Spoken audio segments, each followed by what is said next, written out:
Kisah nyata penangkapan ular raksasa di Danau Keramat Kalimantan yang dilakukan oleh warga. Ular raksasa ini dianggap legenda dan dongeng, tapi ternyata memang benar adanya. Namun setelah ditangkap, hal mengerikan terjadi pada desa tersebut. Mari kita simak cerita lengkapnya. Jangan lupa di like dan di subscribe.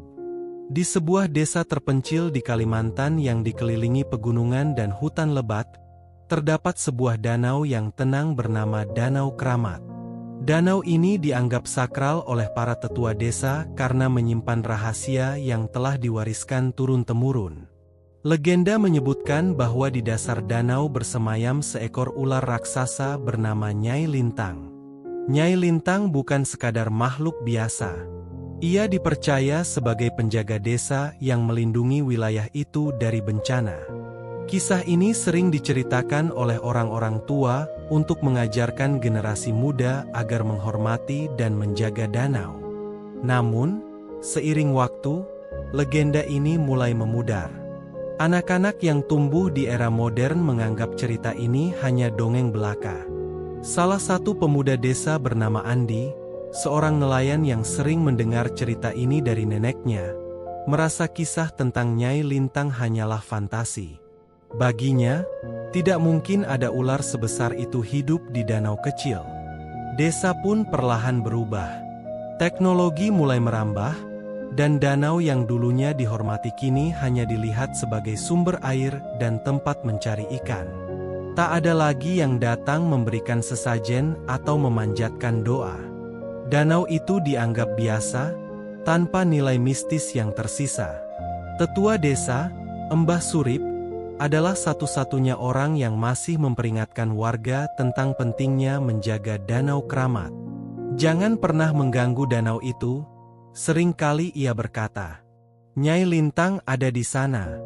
Meski kalian tak melihatnya, ia menjaga kita semua dari bencana. Namun, nasihatnya sering diabaikan.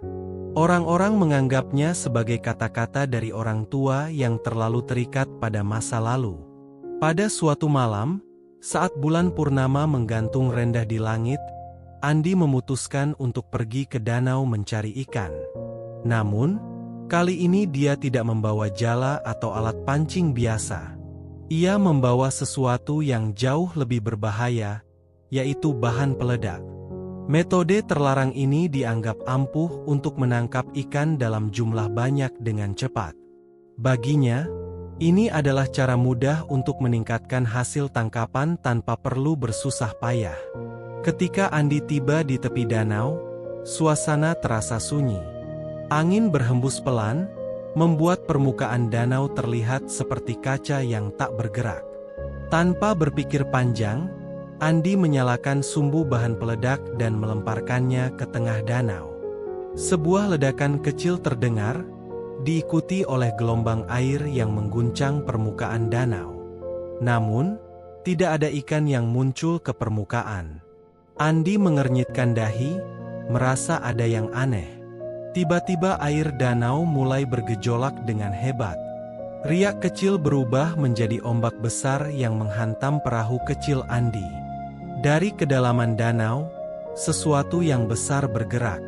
Sesosok bayangan hitam besar terlihat di bawah air, perlahan mendekati permukaan. Andi membeku di tempatnya. Tubuhnya gemetar hebat. Dari air yang semakin bergejolak, sebuah kepala ular raksasa perlahan muncul, disertai dengan desis keras yang memekakkan telinga. Mata ular itu menyala seperti bara api, menatap langsung ke arah Andi. Andi merasa jantungnya hampir berhenti. Kakinya terasa lemas, dan tubuhnya tidak mampu bergerak. Nyai Lintang, ular raksasa yang selama ini dianggap dongeng, ternyata benar-benar ada di hadapannya. Ketakutan menyelimuti Andi saat ia menyaksikan kepala ular raksasa itu muncul dari kedalaman Danau Keramat. Tubuhnya seolah terkunci, tak mampu bergerak. Hanya desis tajam terdengar, seperti bisikan kemarahan yang menggema dari air hitam pekat. Mata Nyai Lintang yang bersinar merah seperti bara api seolah membakar nyali Andi, membuatnya sulit bernapas. Sadar bahwa ini bukan mimpi atau dongeng, Andi segera memutar tubuhnya dan dengan tenaga yang tersisa, ia berlari secepat mungkin meninggalkan tepi danau. Bayangan kepala raksasa ular itu terus menghantuinya meskipun ia telah menjauh dari danau. Keringat dingin bercucuran di wajahnya ketika ia akhirnya tiba di desa. Napasnya terengah-engah, dan pandangannya kabur oleh kelelahan dan ketakutan. Ular-ular raksasa. Nyai Lintang ada di sana, teriak Andi tanpa henti, membuat beberapa warga desa yang tengah beristirahat segera keluar dari rumah mereka. Dengan tubuh gemetar dan wajah pucat, Andi mencoba menjelaskan apa yang baru saja dilihatnya. Namun, kata-katanya terpotong-potong oleh napas yang belum juga stabil. Warga desa saling berpandangan. Sebagian besar merasa bingung, tetapi beberapa dari mereka mulai merasakan ketegangan di udara. "Apa yang kau bicarakan, Andi? Bukankah Nyai Lintang hanya cerita lama?" tanya salah seorang pemuda dengan nada tak percaya. Namun, Andi bersikeras, "Aku melihatnya. Ular itu muncul dari danau. Kita harus berhati-hati sebelum dia menghancurkan desa." Seruan Andi memicu kegemparan. Kabar tentang ular raksasa itu dengan cepat menyebar ke seluruh desa. Warga berkumpul di alun-alun, berbicara satu sama lain dengan nada berbisik yang semakin lama semakin keras. Beberapa dari mereka mulai mengingat cerita masa kecil yang dulu sering mereka dengar dari nenek moyang mereka. Ketakutan mulai merayap di benak mereka, meskipun logika modern yang mereka yakini selama ini berkata sebaliknya. "Jika benar Nyai Lintang ada di danau, kita harus menangkapnya," seru seorang pemuda dengan penuh semangat, mencoba membangkitkan keberanian yang lain. Andi, yang masih dikuasai rasa takut, mendukung ide tersebut. "Kita harus mencegah bencana. Ular sebesar itu pasti berbahaya. Kita harus menangkapnya sebelum terlambat," ucapnya dengan nada cemas. Seruan Andi disambut dengan sorakan beberapa warga yang siap bertindak. Segera, sekelompok orang berkumpul mempersiapkan jaring, tombak, dan alat lainnya. Mereka bersiap-siap menuju Danau Keramat, berniat untuk menangkap Nyai Lintang dan mengakhiri legenda yang selama ini mereka anggap sebagai dongeng. Namun, di tengah keramaian, Embah Surip dengan wajah penuh keprihatinan muncul dan berdiri di hadapan mereka. "Kalian tidak tahu apa yang kalian lakukan," katanya dengan suara serak namun tegas. "Nyai Lintang bukanlah ancaman. Dia adalah penjaga desa ini. Selama dia ada di danau, desa ini terlindungi. Jangan melawan alam." Namun, suara Embah Surip tenggelam di antara teriakan warga yang sudah dipenuhi dengan rasa takut dan nafsu untuk memburu. Dengan langkah terburu-buru, kelompok warga yang dipimpin oleh Andi akhirnya tiba di tepi Danau Keramat malam itu. Saat jaring dilemparkan dan tubuh besar Nyai Lintang terlihat di bawah sinar bulan, warga merasa bangga karena berhasil menangkap makhluk legendaris itu. Namun, mereka tidak menyadari bahwa tindakan mereka akan membawa malapetaka. Bencana segera datang setelah Nyai Lintang ditangkap. Malam itu, setelah berhasil menangkap Nyai Lintang, warga desa berkumpul di sekitar ular raksasa yang sudah diikat kuat dengan jaring dan tali. Mereka mengagumi ukuran dan keindahan sisiknya yang bersinar dalam cahaya bulan. "Kita telah mengalahkan ancaman yang selama ini menghantui desa kita," teriak Andi penuh semangat, merasa bangga dengan pencapaiannya. Sorak-sorai warga terdengar di malam yang sunyi, seolah keberhasilan mereka adalah kemenangan besar yang layak dirayakan. Namun, di sudut lain, Embah Surip hanya bisa memandang dengan penuh keprihatinan. Ia tahu bahwa tindakan ini akan membawa konsekuensi besar. Ia mendekati warga dan memperingatkan lagi, "Kalian tidak memahami apa yang telah kalian lakukan. Nyai Lintang bukan ancaman. Dia adalah pelindung desa ini. Dengan menangkapnya, kalian telah mengganggu keseimbangan alam." Sayangnya, kata-kata Embah Surip tidak dihiraukan. Warga terlalu asyik dengan euforia kemenangan mereka. Malam itu, Mereka tidur dengan rasa puas, tak menyadari bencana besar yang menanti. Ketika semua orang lelap, suasana di desa mendadak berubah. Dari dalam Danau Keramat, suara gemuruh mulai terdengar. Airnya bergejolak, menghasilkan gelombang besar yang menggetarkan tanah di sekitarnya. Langit yang sebelumnya cerah tiba-tiba mendung dan gelap. Petir mulai menggelegar di kejauhan, seolah alam sedang melampiaskan amarahnya. Mbah Surip yang merasa ada sesuatu yang salah segera keluar dari rumahnya dan berlari menuju tepi danau. Ia melihat air danau berwarna hitam pekat, berputar-putar seperti pusaran besar. Ya Allah, apa yang telah mereka lakukan? Gumamnya dengan suara bergetar. Ketika pagi tiba, suasana desa berubah drastis. Langit kelabu, angin bertiup kencang, dan hujan deras mengguyur. Warga yang sebelumnya bersorak kegirangan kini mulai panik. Rumah-rumah mereka rusak diterpa angin dan air hujan yang masuk kemana-mana. Namun, suara badai bukan satu-satunya hal yang menakutkan.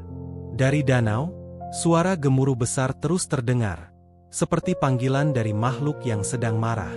Mbah Surip dengan tergesa-gesa berlari ke rumah-rumah warga, mencoba membangunkan mereka dan memberikan peringatan. Kita harus melepaskan Nyai Lintang sekarang juga. Jika tidak, bencana ini tidak akan berhenti, serunya. Tetapi warga, yang masih enggan mengakui kesalahan mereka, menolak mendengarkan. Apa maksudmu, Mbah? Kita sudah menangkap ular itu. Bencana ini pasti karena badai biasa, ujar salah seorang pemuda. Mbah Surip berusaha menjelaskan bahwa alam sedang memberi peringatan. Tetapi suara petir yang menggema membuat suaranya tenggelam. Andi, yang mulai merasa bersalah, menyadari ada yang tidak beres. Ia melihat sekeliling desa yang porak-poranda, dan rasa takut menyelimuti hatinya. Dengan tekad yang kuat, ia berlari menuju tempat di mana Nyai Lintang diikat. Di sana, ia menemukan ular raksasa itu masih terikat kuat, tetapi tubuhnya tampak lemah. Kita harus melepaskannya, teriak Andi kepada warga yang mulai berdatangan. Dia satu-satunya yang bisa menghentikan bencana ini. Beberapa warga yang sebelumnya ikut menangkap Nyai Lintang mulai tersadar. Mereka mendukung Andi dan berusaha membuka jaring yang mengikat ular itu. Namun, ketika mereka mencoba, ombak besar dari danau melanda tepi, menghantam semua orang hingga terjatuh. Dalam kepanikan, Mbah Surip mendekat dan berdoa dengan khusyuk. Ya Allah, ampunilah kami. Kami telah melanggar kesepakatan dengan alam. Doa itu seolah menjadi tanda. Dalam sekejap, air danau bergejolak lebih hebat dari sebelumnya. Dari dalamnya, Nyai Lintang muncul dengan kekuatan luar biasa, membebaskan diri dari jaring yang melilit tubuhnya. Tubuh raksasanya yang berkilauan terlihat megah di bawah hujan deras dan cahaya petir. Dengan gerakan anggun, Nyai Lintang meluncur ke tengah danau. Ombak besar yang sebelumnya menghantam desa perlahan surut. Langit yang gelap mulai cerah. Badai yang mengamuk tiba-tiba berhenti, meninggalkan desa dalam keheningan. Warga desa terdiam, memandang Nyai Lintang dengan perasaan campur aduk antara kagum dan takut. Mata Nyai Lintang yang bersinar merah seperti bara api menatap langsung ke arah warga. Dalam tatapannya, terlihat kesedihan dan kekecewaan yang mendalam. Namun, ia tidak melakukan apa-apa. Dengan anggun, ia kembali menyelam ke dalam air danau, menghilang dari pandangan semua orang. Warga desa, yang akhirnya menyadari kesalahan mereka, menangis dan meminta maaf. Mbah Surip berdiri di tengah mereka, mengangkat tangannya ke udara dan berseru, Nyai Lintang telah memaafkan kita. Namun, kita harus belajar dari ini.